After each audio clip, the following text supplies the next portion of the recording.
बोलिए बुंदेलखंड पवित्र धाम की जय। ये भी हमारा बुंदेलखंड भी बड़ा पवित्र धाम है। संतों की शरण में रह करके आज पंडित आत्मदेव शर्मा भजन करने लगे। संतन के संग लाग रे तेरी अच्छी बनेगी। साधुओं की संगति करेंगे तो हमारा जीवन अच्छा ही रहेगा। एक बार तो एक मैया साधु जी से हट कर गई। मैया बोली, महाराज ये बताइए कौन से देवता का पूजन किया जाए जिससे महाराज हमारे नाती मिल जाए, हमें खिलाने के लिए नाती हो जाए। अरे बोले कुछ नहीं करना, प्रतिदिन जाना और ठाकुर जी के मंदिर में केला का प्रसाद लगाना, नाती है जाएगो। ठीक है महाराज, प्रतिदिन करना, पर ठीक है कोई दिक्कत नहीं, प्रतिदिन करेंगे। 2-4 दिन तो मैया ने बढ़िया केला चढ़ाए। अब जब 10-15 दिन हो गए, चढ़ाना 9-10 महीने थे। अब जब 2-4-10 दिन हो गए तो मैया ने 5 रुपए का जो 2 केला आते हैं वो लेना प्रारंभ कर दिए, जो एकदम तड़े पकौड़े पिलफिले जाते हैं लेना प्रारंभ कर दिए। जाकर के जाए और धीरे से मंदिर में चढ़ा दे। महाराज भगवान की कृपा से नाती हुआ, पर 3 जगह से टेढ़ा, हाथ कहीं ऐसा जा रहा है, नीच कहीं ऐसे जा रही है। अब तो महाराज बड़ी चिंता तो होगी। मैया पहुंची महाराज जी के पास में, बोले महाराज जी नाती तो हुआ है पर पता नहीं कितनी जगह से टेढ़ा है, गिनती नहीं कर सकते। पूरी उसकी जो सिर है ना वो तो पता नहीं ऐसे ऐसे दब रहा है। बोले मैया केला कितनी जगह से टेढ़ा रहता था, कितनी जगह से दबता था वो केला। जैसा तुमने केला भगवान को चढ़ाया ऐसा भगवान ने आपको, इसमें कोई द्रोह नहीं है। इसलिए साधु हम जैसा करेंगे वैसा हमें मिलेगा, ये ईश्वर की कृपा है। हम जैसा देंगे वैसा मिल जाएगा। इसलिए कहते हैं कि भगवान केवल तुम्हारा भाव का भूखा है, भगवान को कुछ नहीं चाहिए। और कभी भी हमें भगवान के दर पर खाली हाथ कभी जाना नहीं चाहिए। पत्रम पुष्पम फलम तोयम, चाहे एक पुष्प लेकर के जाएं, पर भगवान के दरबार में हमें कभी खाली हाथ नहीं जाना चाहिए। ये मैं नहीं कह रहा हूं, ये साक्षात भागवत जी कह रही है। अब तो कुछ समय बाद पंडित आत्मदेव शर्मा जी का प्राणांत हो गया। अब जाकर के धुंधकारी तो पापी था। धुंधकारी ने जाकर के मैया से कहा, मैया पिताजी तिजोरी की चाबी कहाँ रख के गए हैं, दे दो जल्दी, नहीं तो जलती हुई लकड़ी से तुझे मारूंगा। कहा बेटा तूने छोड़ा ही क्या है घर में, तूने सब कुछ तो बेच खाया, अब क्या है घर में, अब तो कुछ भी नहीं है। अरे कहाँ झूठ बोलती है, पिताजी ने तुझे तिजोरी की चाबी दी, तू झूठ बोल रही है। धुंधली देवी ने सोचा कि ये दुष्ट मुझे जरूर मारेगा। धुंधली देवी ने भी अपना कुआं में जाकर के अर्धरात्रि में अपना प्राणांत कर लिया। अब तो गोकर्ण जी महाराज बोले कि पंडित आत्मदेव हमारे पिताजी भी गए, हमारी माता जी भी गई, अब लगता है मेरी बारी आ गई है। भैया भैया जय श्री राम, जय श्री राम। कहाँ अब तो मेरी बारी है। तो गोकर्ण जी महाराज भी चले और यहाँ तो धुंधकारी इतना बड़ा जुआरी बन गया।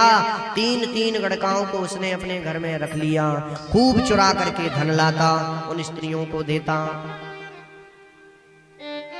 उन स्त्रियों को दे देता उस धन को।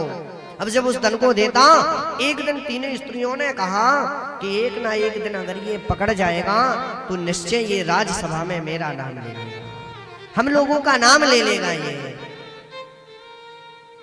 इसलिए अब हमारा गड्ढा हमारा पूरा हो चुका है, इतने में हम अपना जीवन यापन कर सकते हैं। इसलिए चलो अब इसको यहीं मार करके और यहीं गाड़ देते हैं और चलते हैं। मैं आपसे निवेदन करूं, आप मेरी बात को बुरा मत मानिएगा। प्रेम भी तीन प्रकार के होते हैं। कोई आपके पैसे से प्रेम करता है, किसी का प्रेम निस्वार्थ प्रेम रहता है, लेकिन उसमें भी भाव निस्वार्थ लगा रहता है,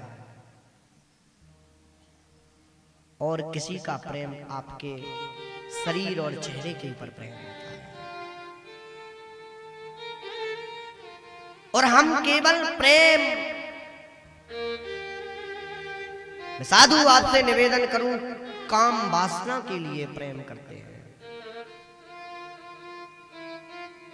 ठाकुर आपसे निवेदन करूं, जो प्रेम हम दुनिया में करने जा रहे हैं वो प्रेम हम ठाकुर जी के लिए समर्पित कर दें, जीवन में कभी दुख नहीं आ सकता है। ये मैं नहीं कह रहा हूं, ये साक्षात भागवत जी में लिखा है।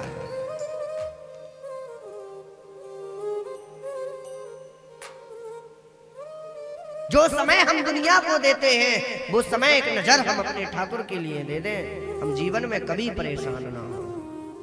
जो समय हमें दुनिया के लिए देना है वो समय अब हमें किसी के लिए नहीं देना,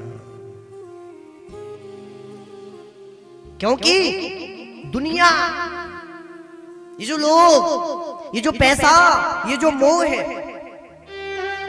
ये आपका चंद्र दिनों तक रहेगा। लोग फंसे, मैं भी फंसा हूं इस जमाने में। हे राधा रानी, जब मुझे जन्म मिले तो जन्म देना बरसाने में। मुझे ठाकुर जी से हमें कुछ नहीं मांगना है, ठाकुर जी से केवल हमें यही मांगना है, हे ठाकुर जी मुझे इस दुनिया पर बहुत भरोसा था, पर जिस दिन जिसके ऊपर संकट पड़ा उस दिन उसका कोई ना था। अरे पागलों, स्वार्थों में जमाना फंसा था, पर कोई दिक्कत नहीं, तुम्हें कोई गम नहीं, क्योंकि तुम्हारे साथ तो बालाजी का आशीर्वाद था, तुम्हारे साथ तो भगवान का आशीर्वाद था, संतों का आशीर्वाद था। इसलिए आज संतों की संगति पाकर के और पंडित आत्मदेव शर्मा का कल्याण हुआ। संतन की संग लागे रे, तेरी अच्छी बनेगी, अच्छी बनेगी तेरी किस्मत जगेगी। अरे होए तेरो बड़ो भाग रे, तेरी अच्छी बनेगी।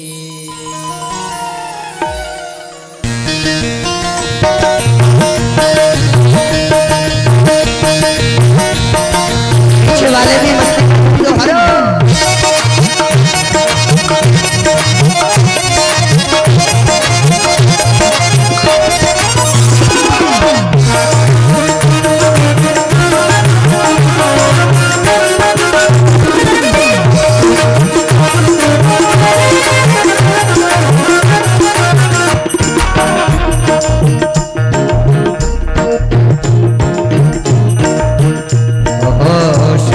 के संग लाग रे, संग लाग रे, तेरी अच्छी संग लाग रे, तेरी अच्छी बनेगी, अच्छी बनेगी तेरी किस्मत जगेगी, अच्छी बनेगी तेरी किस्मत जगेगी, अच्छी बनेगी तेरी किस्मत जगेगी, अच्छी बनेगी तेरी किस्मत जगेगी। ओए तेरा बड़ो भाग रे, ओए तेरो बड़ भाग रे, तेरी अच्छी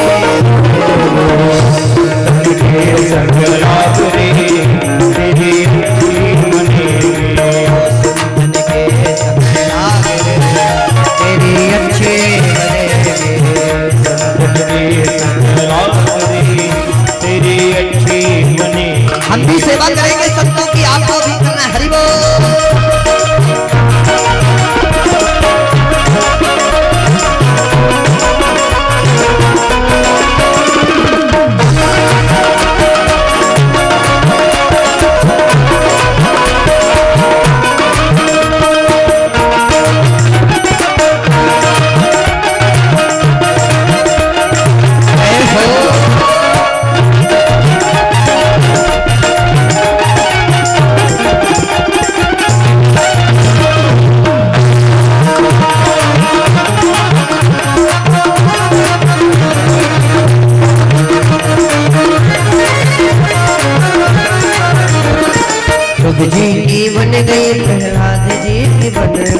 ध्रुव जी की बन गई प्रहलाद जी की बन गई, ध्रुव जी की बन गई प्रहलाद जी की बन गई, ध्रुव जी की बन गई प्रहलाद जी की बन गई।